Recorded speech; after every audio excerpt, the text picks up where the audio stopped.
Forward. FaceTime, Snapchat, Instagram, Twitter, Tumblr, Vine, Kick. This is Brooke, a California teenager. She's 15 years old now and a self-professed recovering cell phone and social media addict. How long was she on her phone each day? When she got home from school at 3 o'clock until she went to bed at 9. It was more. It was more.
In Ohio, it's time to meet the man in the basement, Wait, where's your tank, bro? Maria's husband, Chris. Yes, all right. Chris comes home from work. It may or may not surprise you to know his job is IT, servicing computers. When he walks in the door, it looks like any other normal family. See, it's tough. Okay, go ahead and write out your problem now, all right? But his wife Maria says just watch. Doting dad is itching to disappear. Yes. I think I'm gonna head down. Gosh, I keep returning as this machine gun guy, and I've played just terribly at this dude. Chris shows us his collection of obsessions. Oh, wow. No fewer than 158 carefully organized games. This is where you game, huh? Yeah, matter of fact. It's a nice setup. He tries to show me what all the excitement is about. You get to say, hey, you sucker, I put you down that quickly. It's something where you can remove yourself from, from the world for an hour. Or more. Or more. And watch what happens when Maria comes downstairs to check on Chris before she goes to bed. Hey, babe. Hey, Maria. I am going to head to bed. Bye, good night. All right.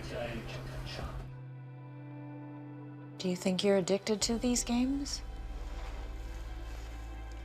I'd say addiction's there. Chris says he's considering cutting back, but quit for good?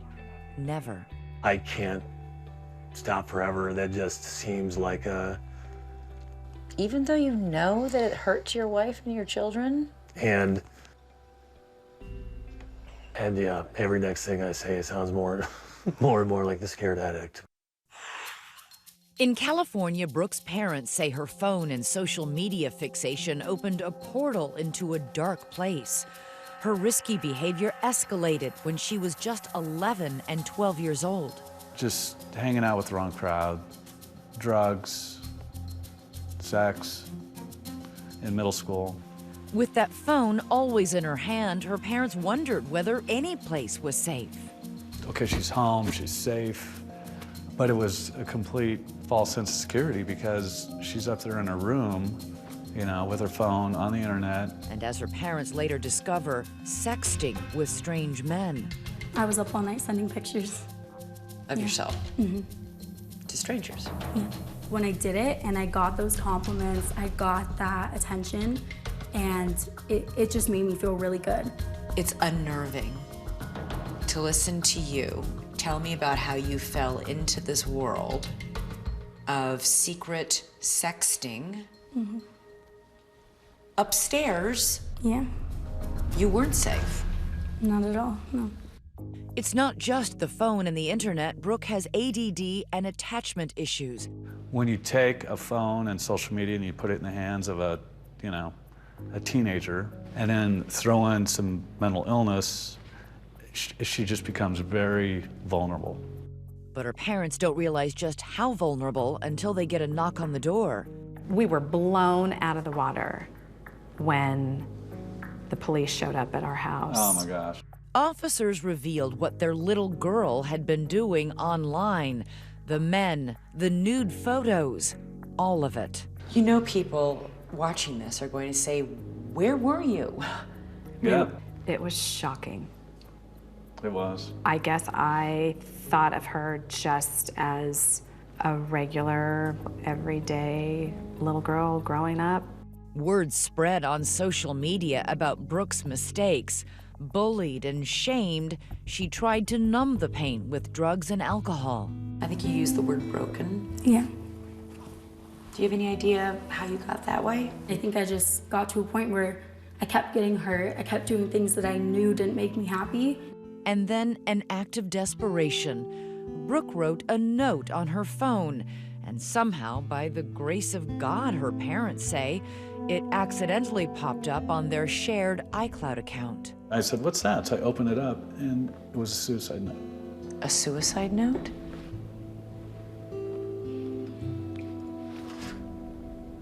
What did you think reading that? I couldn't believe it. It was scary. I just got to a point where I just didn't even know why I was here and why I was still trying.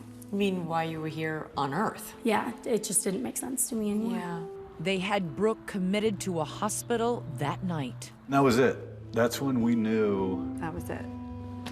we got to do something drastic. The first thing the attendants took from her was her phone. Brookie wanted to like fight the nurse for it. I was like, don't touch me. I was pissed. The despise in her face for us. Betrayal. She was so angry. She was so pissed off. But there was no other way. I just kept thinking, you know, you're not going to die on my watch. In Michigan, Josh begins skipping school. He told me a couple times, I'm gonna be, you know, a gamer and I can make a lot of money, Mom. Believe me, I've got it all figured out. I was like, ooh, this is not good. And then no more school. There were some things going on with his ADHD, and then there was some underlying depression. So that wasn't just all the gaming. Al and Christina are wondering what's going on inside Josh's head. If only there was a way to peek inside that adolescent brain. Well, it turns out there is. You had an MRI before? Josh is getting a functional MRI as part of a new study by Dr. David Rosenberg. His theory, yet to be proven, is that excessive gaming changes brain activity. These triplets are in the study too. Turn it off now.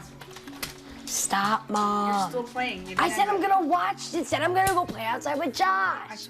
I'm gonna go play outside with Josh. That's Noah.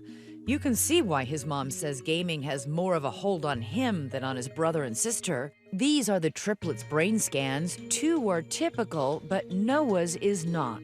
Dr. Rosenberg highlighted areas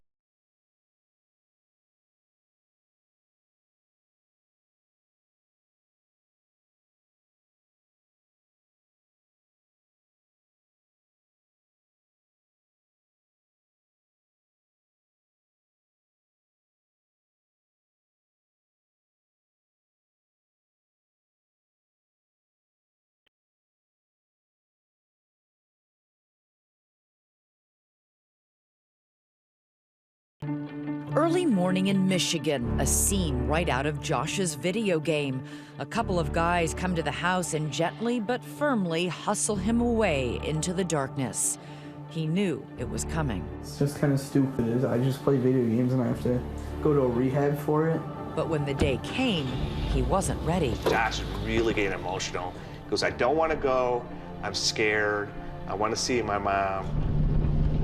Josh has flown to Salt Lake City and then driven hours away into the Utah wilderness and a program called Unplugged at Outback Therapeutic Expeditions. He and a group of other boys will camp for weeks in this rugged terrain. There is no running water, no electricity, no screens. The only thing that glows in the dark, a campfire and the moon. In Ohio, no one is getting on a plane, but Chris and Maria are hoping for a game changer. We arrange for a house call. Addiction specialist Nick Carderas. So what are you going to say to him? Well, so my whole purpose is to try to find out where he's at on this whole ownership of his addiction. Does he acknowledge that there's a problem?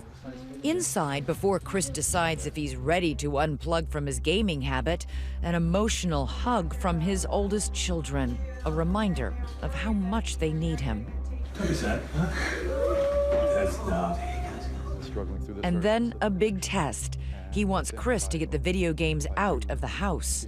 We could box them up and they could be stored somewhere. Chris is at a crossroads. Are you willing to take this opportunity? Not next month.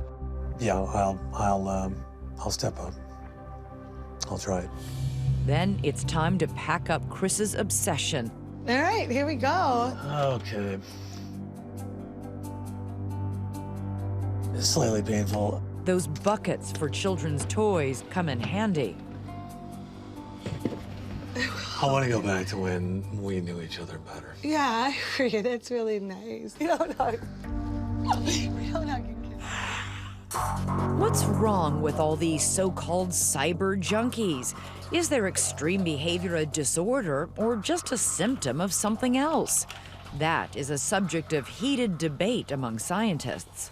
Is there really such a thing as digital addiction? I think the answer is unequivocally yes. It impacts a developing brain in exactly the same way substance addiction can. Carderas has written a book called Glow Kids. You have used the term digital heroin. Really? Digital heroin? Is it that bad? Maybe there's some shock value to that. Maybe I'm trying to shock some parents awake to say, this is a potentially addictive device. Be careful. The American Psychiatric Association's diagnostic manual includes internet gaming disorder as a condition requiring further study.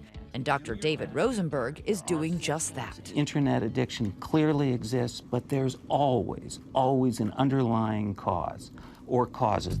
The Entertainment Software Association, a trade group, says in a statement, legitimate science, objective research, and common sense all prove video games are not addictive. But digital addiction is taken seriously in some parts of the world. Asia has hundreds of treatment centers.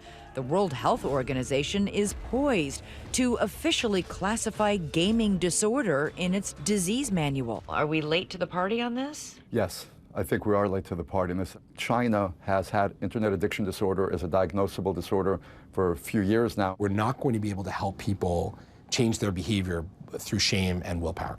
Software developer Gabe Zickerman says apps and games are designed to enthrall. He would know. He says he used to earn a living making them that way.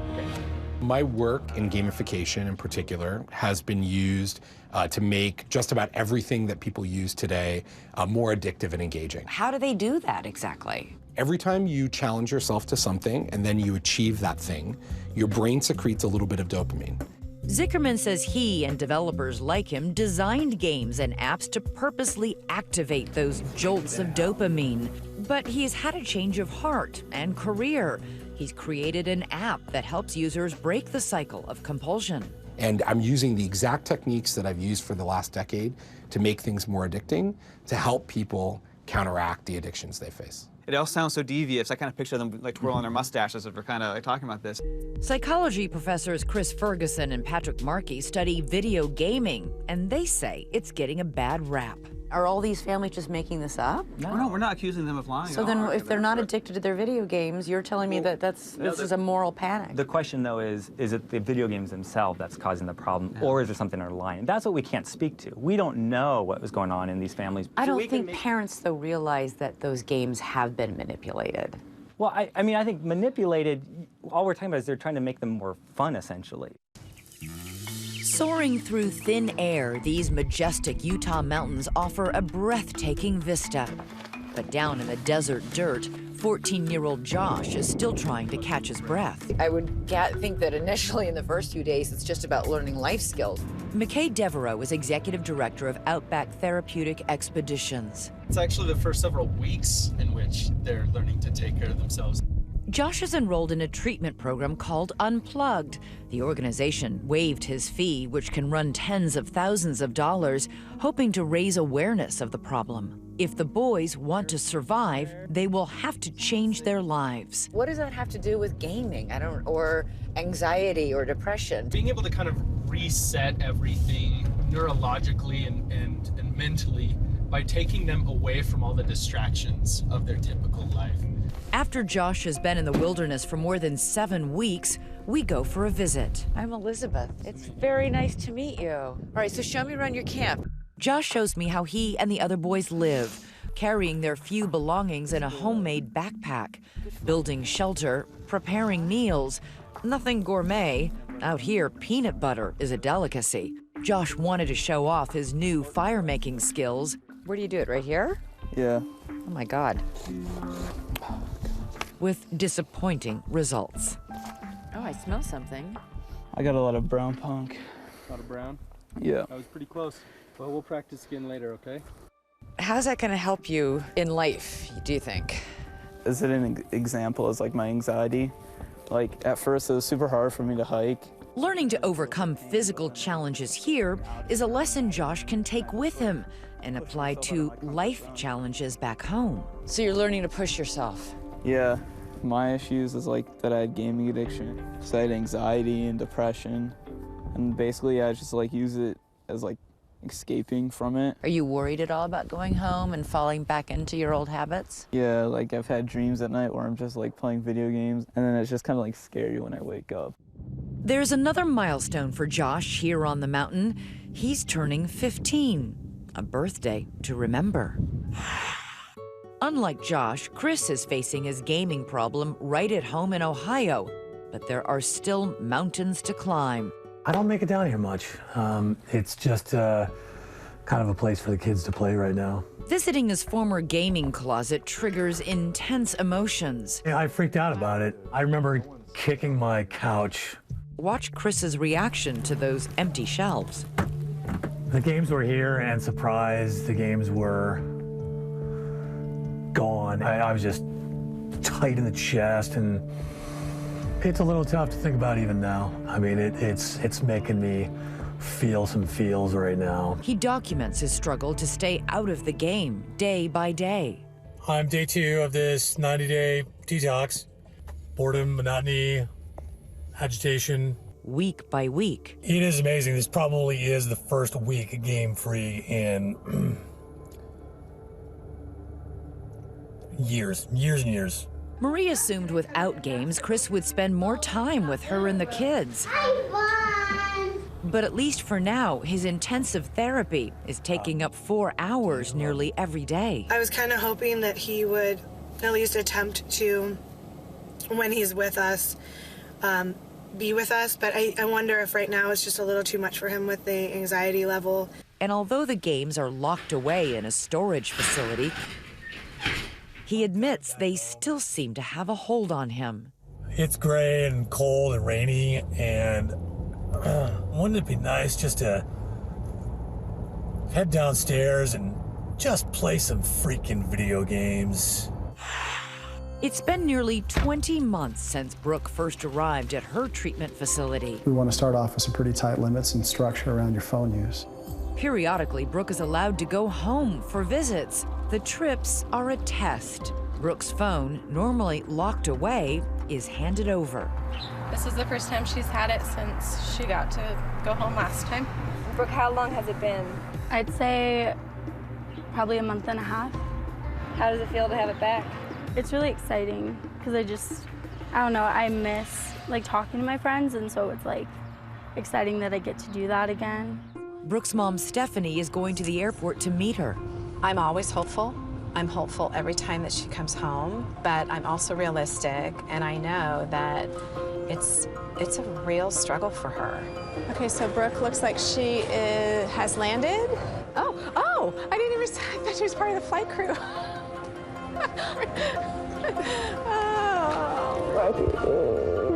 So good to see you. There's been a loss of trust in this family, and Brooke's parents take precautions. Out of sight, out of mind. We have a drawer here that we just keep some of our old devices in. We just kind of keep these hidden while she's here. Remember these? Oh, yeah. Most of the visit is going smoothly. When you made this in preschool. Paging through old memories of life before the crisis. Watching home movies. But at night, when Brooke has to hand over the phone, it's hard. Her painful past comes rushing back. She's feeling like the only teenager in the world who can't handle a phone. I guess I just feel really left out, and like when I have the phone, I can at least talk to people and feel like I'm fitting in still, and like it just makes me feel like I'm missing out. Even with all the improvement and all the progress you've seen her make, it isn't all better. No, it's not. No. That's still an issue, what social media does and allows kids to access and be vulnerable to. Yeah, it's a lifelong journey for her. There will still be highs and lows. Welcome to Salt Lake City, ladies and gentlemen, where the local time is approximately 10:13 a.m. Al and Christina travel from Michigan to Utah and then make the long journey over rough roads, tracing their son Josh's path into the western desert. I can't imagine what Josh was thinking the day he came out here. Yeah. Josh has been unplugged for more than 7 weeks. They can't wait to see him, but first they have to find him. Josh is somewhere out here, and then you guys are going to signal for Josh using this. Okay. That's how we're going to find him. Wyatt, a field staffer, gives them a wooden device called a bull roar. used in ancient rituals to send signals over long distances. They stop and listen for a response from Josh, but nothing. Off in another part of the desert, Come on. Josh is having trouble. Swear to God, it was working like. I know, it was working yesterday. It's not a bad metaphor for the family's communication problems when Josh would shut himself away in his bedroom, gaming all night. Well, it's 3 in the morning. It's time to get off now. Christina takes a turn. And at last, Josh responds. Is that it? That was it. That was it? That was it right there. Okay. Moments later, after the longest and most difficult separation of his young life, 54 days apart. There he is. Is he there? Yeah. Oh, there he is. Hey, Josh. How are ya? Good. Good to see you. Oh my God, you're getting bigger. Dad. Hey, Josh. You doing all right? Yeah.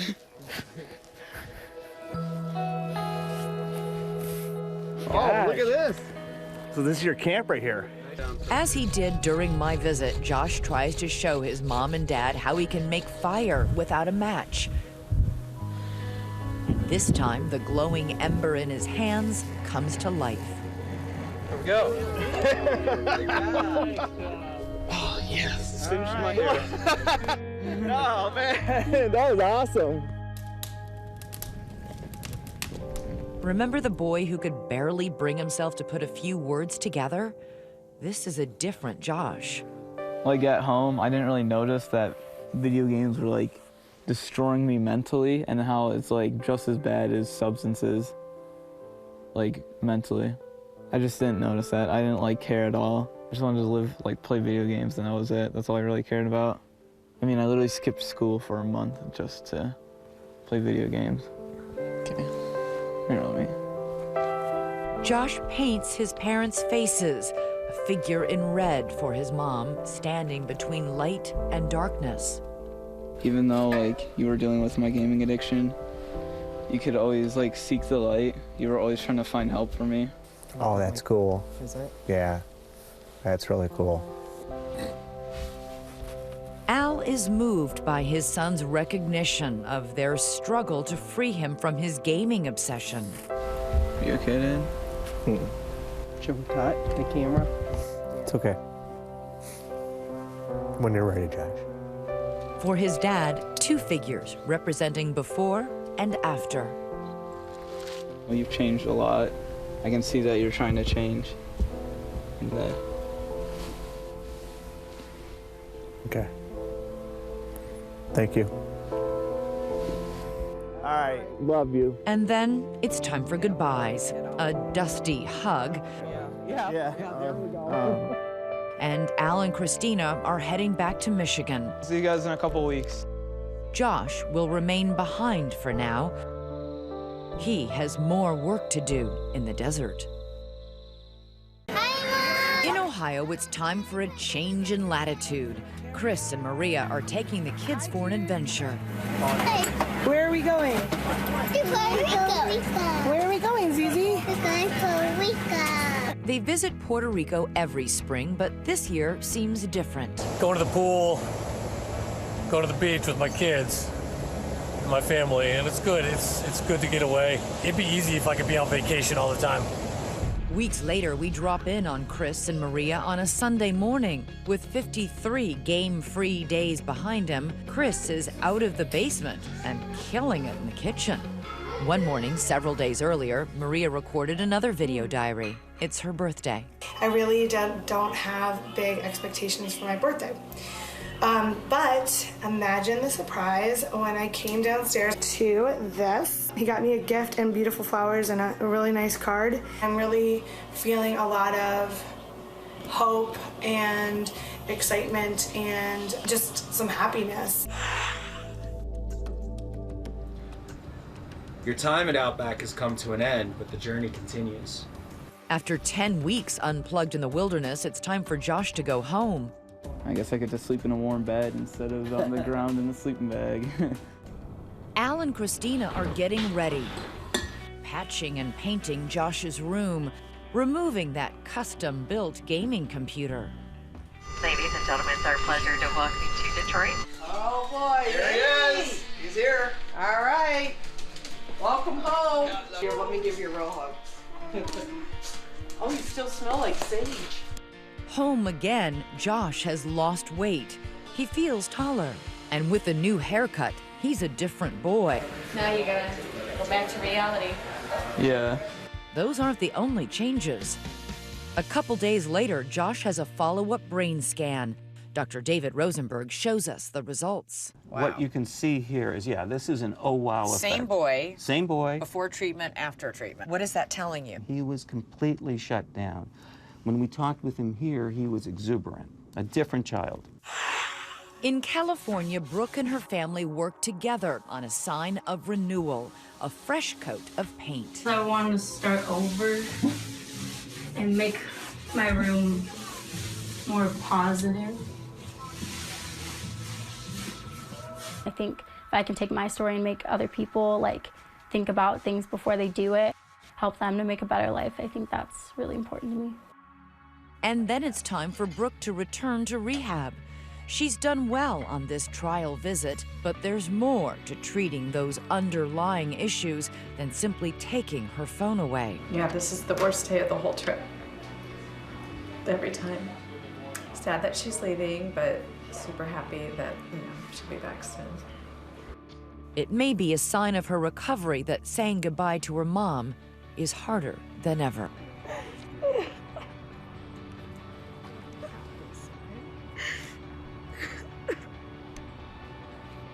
Do you feel like you have your daughter back? No, I have the new and improved Brookie. I do. Yeah. And she's worked so hard. And sing it to a blue sky. Shout until the boys come home. Don't you even ask why, we just should. Give into the good.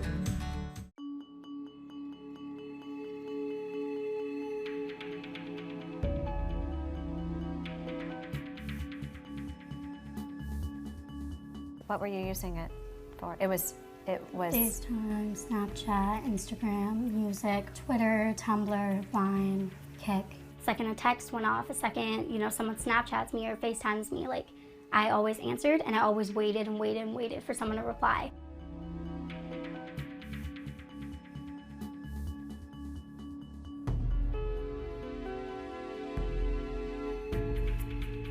I was up all night sending pictures. Of yourself? Mm-hmm. To strangers? Yeah. They had no respect for me. It's just like, send me this.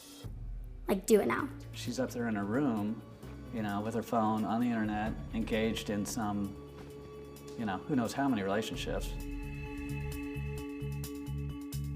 It was like a knockdown, drag-out fight, practically, to get that phone out of her hand. It was like you took away her life. And she would say that, without my phone, I have nothing.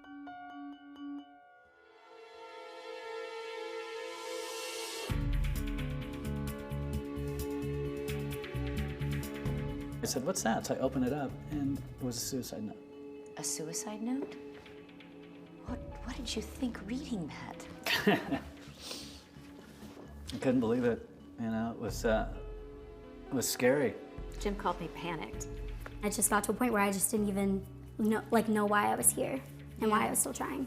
You mean why you were here on Earth? Yeah, it just didn't make sense to me.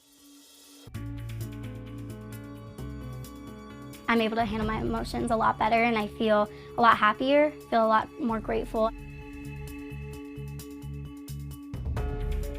Like, I think definitely social media gets downplayed. It's not, addiction to drugs, but it did cause me trauma. And I think it's something that we just kind of brush past and we don't acknowledge that it's an issue.